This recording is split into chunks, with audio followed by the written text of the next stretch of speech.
Hello students, welcome to the video lecture series for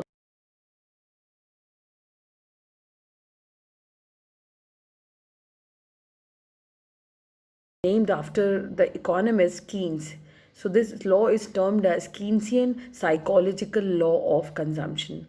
Okay, so this theory was actually introduced in early 90s, where Keynes tried to lay down the psychological behavior of a consumer with respect to the change in income. So like the concept, obviously in my previous video we have talked about the consumption function.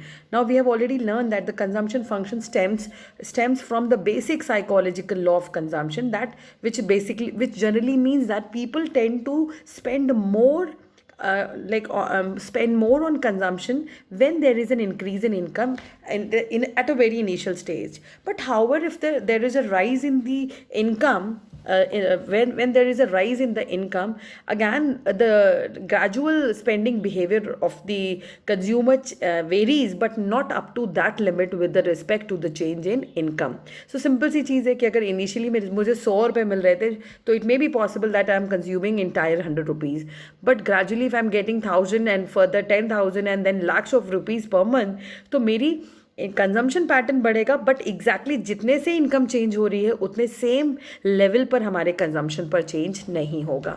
So like this basically this concept, ये जो logic है, this maxim, this rule, this like law that was given, which was given by Keynes, उनका simple तरीका यही था. उनका simple कहने का मतलब ये था कि अगैन कंज्यूमर की जो साइकोलॉजी है, जो कंज्यूमर का जो स्पेंडिंग पैटर्न है, वो इनकम के बढ़ने से बढ़ता तो है, बट वो क्या करता है, एक लेवल के बियॉन्ड वो अपनी इनकम को डिवाइड कर रहा है बिटवीन कंजम्पशन एंड सेविंग. सो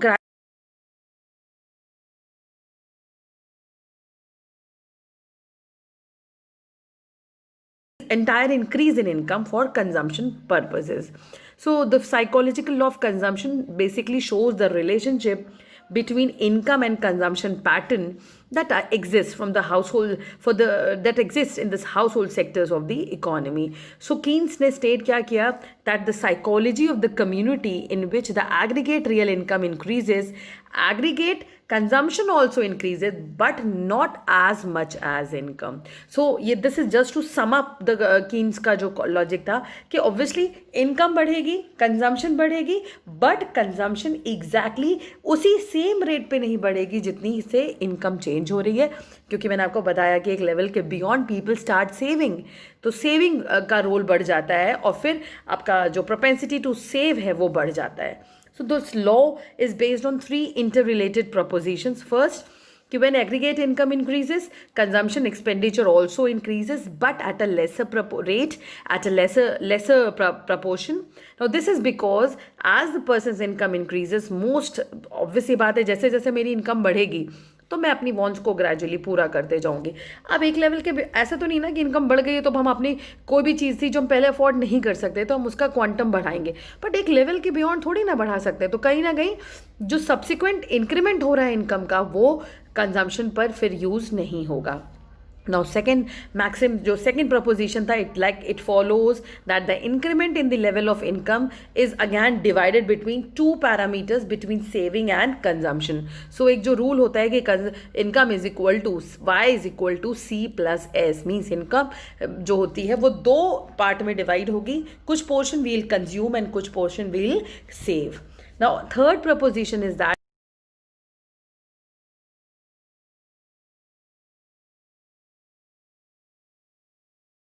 दिखेगा. Now normally people would spend more and save more when income increases. तो कंजम्पशन भी बढ़ाते हैं एंड पैरेलली आपकी सेविंग्स भी बढ़ती जाती है अगर आपकी इनकम एक लेवल पर बढ़ती जा रही है.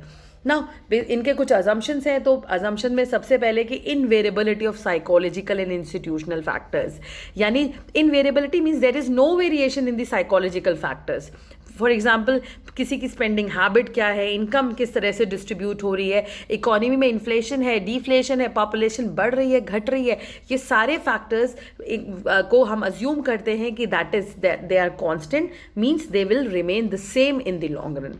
Now next is laissez faire. Laissez faire का मतलब होता है टू लीव फ्रीली छोड़ देना, गवर्नमेंट के इंटरवेंशंस बिल्कुल नहीं है। तो ये एक ऐसी इकोनॉमी होगी, मतलब ऑब्वियसली लाजिस फेयर इकोनॉमिक जो इकोनॉमी होगी वहाँ पर ये पॉसिबल है, क्योंकि ऑब्वियसली गवर्नमेंट अगर इंटरवीन कर रही है, आपके ऊपर टैक्सेस इम्पोज कर रही है, तो जाहिर सी बात है कि हमारे कंजम्पशन पैटर्न पर फिर इन्फ्लुएंस होगा ग्रेजुअल। अभी सेविंग्स के लिए गवर्नमेंट ने रेट ऑफ इंटरेस्ट बहुत कम कर दिए हैं, तो पीपल सेव कम करना पसंद करेंगे, ठीक है, सेविंग्स इकोनॉमी में कम होगी। मतलब ये जो गवर्नमेंट इंटरवेंशन है वो आपको इकोनॉमी में कम से कम हो मिलेगा। So this is the assumption in case of Keynes psychological law which says that कि there will be no government intervention, means in the generating the income and wealth, in generation of income and wealth. तो उस case में जो demand and supply है goods की या services की, वो कोई गवर्नमेंट नहीं डिसाइड कर रही है, they are decided by the market forces only. जो आप अपने जो मार्केट फोर्सेज का मतलब obviously where the demand intersects the supply, that will be the price. Okay, next is normal economic condition. तो नॉर्मल इकोनॉमिक कंडीशन का मतलब है कि किसी तरह की मिस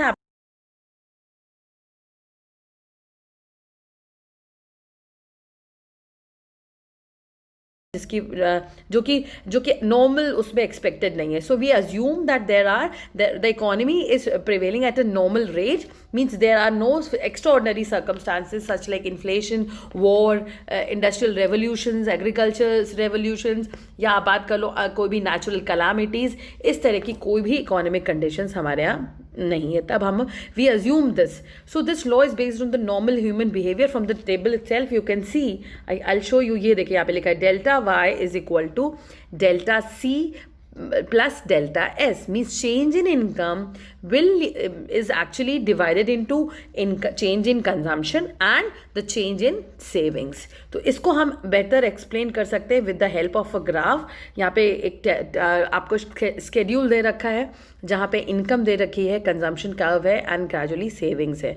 ये हमने ऑलरेडी प्रीवियस वीडियो में भी आपको ये टेबल समझाई थी कि अगर इनकम ज़ीरो है तो इसका मतलब ऐसा नहीं है कि हम कंज्यूम नहीं कर रहे हैं। मैंने आपको बोला हम इनकम जनरेट करें ना करें बट सर्वाइवल के लिए कंज्यूम करेंगे, तो उस केस में हम शायद पिछला पैसा डिसेविंग करेंगे। तो आपको यहाँ पे दिख सकता है कि आई एम डिसेविंग -20, मीन्स कंजम्पशन अगर 20 की करनी है तो हमने ये कंजम्पशन कहाँ से मीट आउट करी, अपनी प्रीवियस सेविंग्स को हमने यूज़ किया।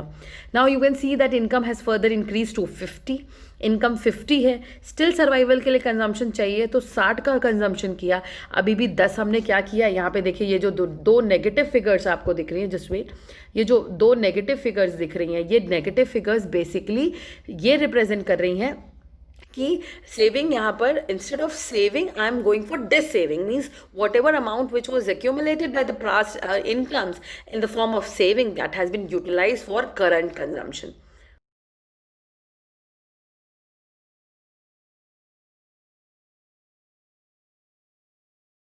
200, but however parallelly there is no savings.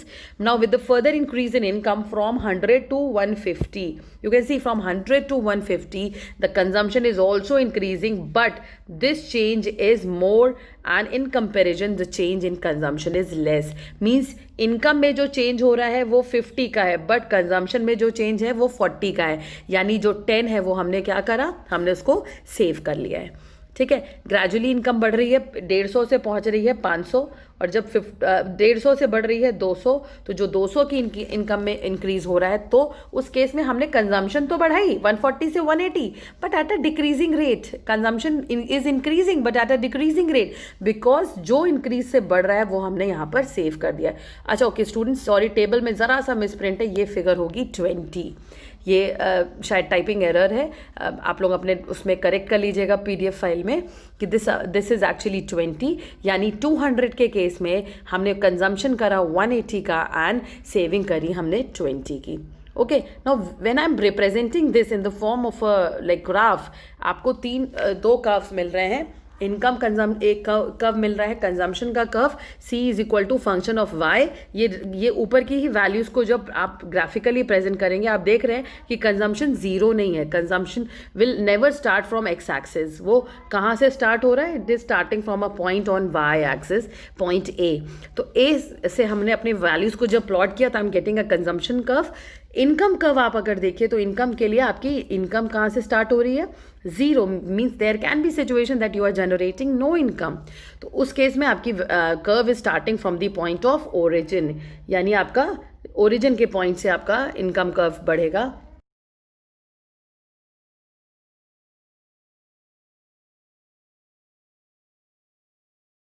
है at point E, this is the equilibrium point.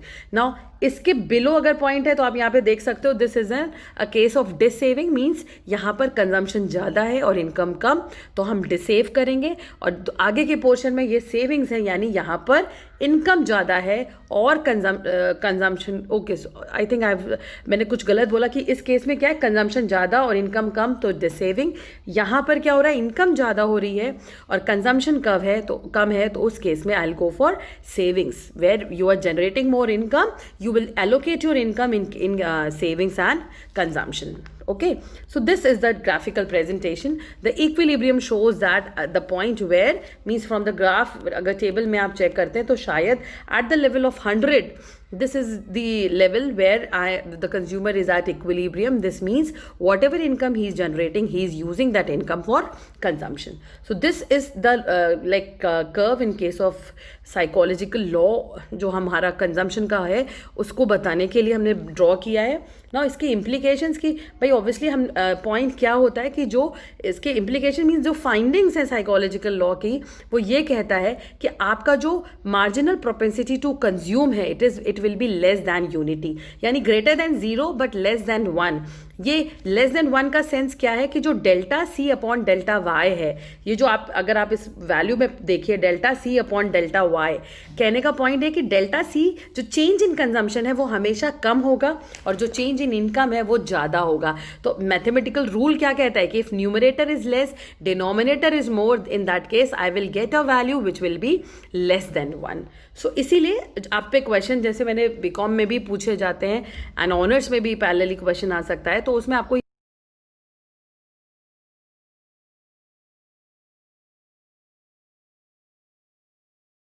is calculated by calculating the change in consumption upon change in income. So this change in consumption with the aid of psychological law, जो हमने आपको पहले ऊपर previously बताया कि जो consumption का change होगा वो हमेशा कम होगा और जो income का change है वो comparatively proportionately ज़्यादा होगा, इसीलिए value MPC की हमेशा less than 1 आएगी। These were the implications which we have derived from psychological law of consumption. तो आप ये values भी देख सकते हैं यहाँ पे कि delta Y is equal to delta C plus delta S.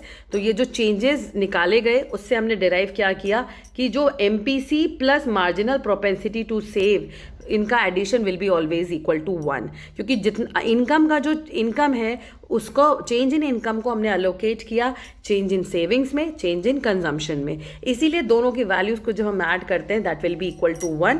In that case we can say that M P C is equal to 1 minus M P S. तो इस पे भी क्वेश्चंस आप पे प्रॉबेबली ऑनर्स में तो नहीं पूछा, बट हाँ बीकॉम में इस पे questions I think 2 years before इस पर एक प्रैक्टिकल क्वेश्चन आया था। तो स्टूडेंट्स प्लीज़ इसको समझ लीजिएगा, M P C and M P S का रिलेशनशिप आपको पता होना चाहिए। एंड जो फाइंडिंग्स कीन साइकोलॉजिकल लॉ की वो यही है कि जो वैल्यू है एम पी सी की वो हमेशा लेस देन 1, मतलब greater than 0 but less than 1 होगी, ठीक है। Now therefore MPC is less than 1. The analysis of Keynes law shows major more implications of psychological law of propensity to consume. उन्होंने 3 parts में इसको डिवाइड किया कि इसका हमें क्या क्या बेनिफिट्स मिलता है। तो it highlights the importance of investment, कि कितना इन्वेस्टमेंट हमें इकोनॉमी में करना है, means what role investment plays in a community, that can be analysed with the help of psychological law, जिसमें हम ह्यूमन साइकोलॉजी को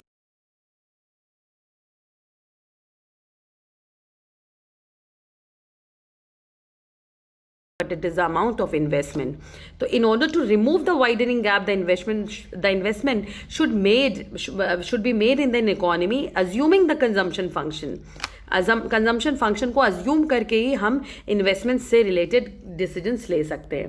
Now next is, it explains the declining phenomenon of MPC. When consumption level remains unchanged, even with an increment in the income level, the marginal efficiency of capital may decline. In my next video when we'll talk about investment function, वहाँ पे हम आपको MEC के बारे में बताएंगे. तो MEC marginal efficiency means how capable you are in utilizing the capital, how efficiently you're using the capital, what returns you are getting from the utilization of that capital is calculated through MEC, which we'll talk in the coming videos. Now this can be avoided if the level of spending is equal to the level of income rise. Since investment opportunities keeps on fluctuating with the change in rate of interest, if the consumption function is stable, it tends to lower the marginal MEC, marginal efficiency of capital and investment in the short run. So it tells you about the logic about the about MEC, so that we can easily take investment decisions. Okay, and finally this MEC, like psychological law also helps in the explanation of the business cycle. MEC, like marginal propensity to consume, being less than unity, enables to understand the fluctuations which occur in the business cycle. ये भी एक topic है जो हम आपको अपने next videos में बताएंगे about the business cycle. Now when people start saving more, then they spend, तो जाहिर सी बात है उतना ही consumption होगा, तो और income like आप और job opportunities होंगी, और job अपॉर्चुनिटीज का मतलब आपके पास और परचेजिंग पावर आएगा. इसका मतलब इकोनॉमी हमारी ग्रो करेगी, मींस प्रॉस्पर करेगी, यानी